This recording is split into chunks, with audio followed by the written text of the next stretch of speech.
कभी कभी दो दोस्तों के बीच में अगर लड़ाई हो जाती है या फिर दोनों एक दूसरे की आलोचनाएं करते हैं तो ये अक्सर सुनने में आता है कि दोनों के बीच में कोल्ड वॉर शुरू हो गया है, मतलब शीत युद्ध शुरू हो गया है।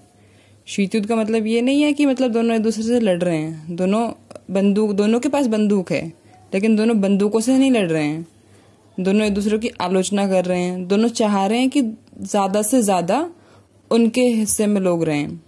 इसको एक एग्जाम्पल के तौर पर लेके देखते हैं, एक उदाहरण लेते हैं जिसमें राम और श्याम दो दोस्त हैं।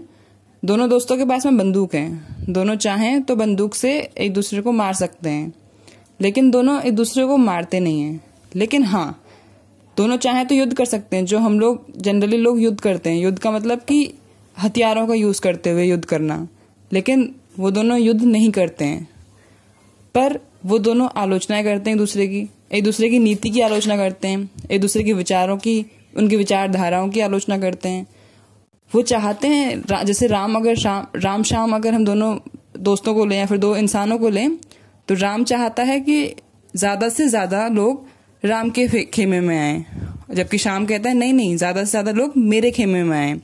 तो ये चीज अगर हम देखें तो ये जो प्रतिद्वंदिता है, कॉम्पिटिशन है, कॉन्फ्लिक्ट है, इसी को एक तरह से शीत युद्ध कहा गया है। तो इसका जो बैकग्राउंड है, सबसे पहले हमें बैकग्राउंड देखना पड़ेगा कि ये शीत युद्ध हुआ क्यों, किस हिसाब से हुआ शीत युद्ध ही क्यों कहा गया उसको। तो शुरुआत जो है इसकी, सबसे पहले हम देखें फर्स्ट वर्ल्ड वॉर कब हुआ था।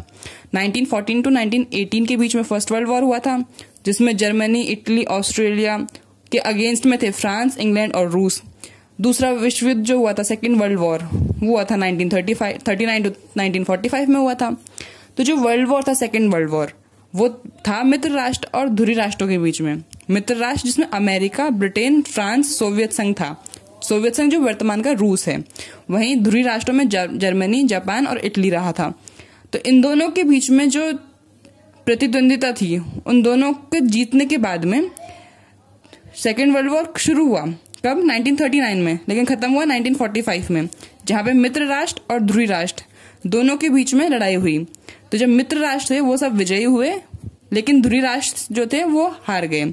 हारने के बाद में क्या हुआ कि अमेरिका ने जापान के दो शहर हैं, हिरोशिमा और नागासाकी, वहां पे परमाणु हथियार से अटैक कर दिया।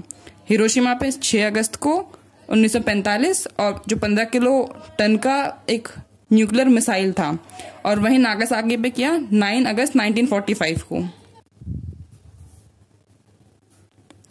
और इसी को ही कोल्ड वॉर कहा गया।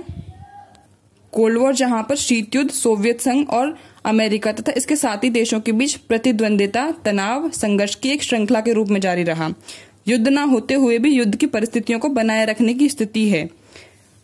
यह शीत युद्ध जो है एक दूसरे के विरुद्ध वैचारिक घृणा, मतलब एक दूसरे में अपने आप से नफरत करना, घृणा होता है, एक दूसरे की आलोचना करना होता है, राजनीतिक व कूटनीतिक जोड़ तोड़ करना, सैनिक प्रतिस्पर्धा करना, जासूसी करना, या फिर आर्थिक सहायता देकर किसी भी कमजोर देश को या फिर कमजोर इंसान को अपने हक में या फिर अपने गुट में करना ही ये सब कुछ था। इसके अलावा सैनिक हस्तक्षेप, जहां पे अगर लग रहा है कि हमारे पोषण में है, हमारे हित में बात है, तो वहां पे अपने सैनिक भेज के वहां पे कार्रवाई की गई। शस्त्र होड़ करना, ज्यादा से ज्यादा शस्त्र बनाए गए, हथियार बनाए गए, मिसाइल्स बनाई गई, ताकि अपने आप को पावरफुल लोगों को दिखाया जा सके।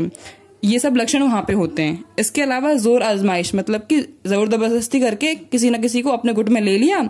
इसके साथ साथ विचारधारा का विरोध, मतलब कि उन्होंने विचारधाराएं जो थी उस सब की वजह से भी प्रॉब्लम होने लगी। तो इसी चीज से क्या हुआ कि आगे 1939 तो सेकेंड वर्ल्ड वॉर शुरू हुआ, 1945 पे खत्म हो गया। 1945 पे जैसे सेकेंड वर्ल्ड वॉर खत्म हुआ, वैसे ही अमेरिका और सोवियत संघ दोनों के बीच में समस्याएं शुरू हो गई और दोनों एक दूसरे पर अपने आप को कंपटीशन करने लगे दोनों, और दोनों के बीच में शीत युद्ध शुरू हो गया।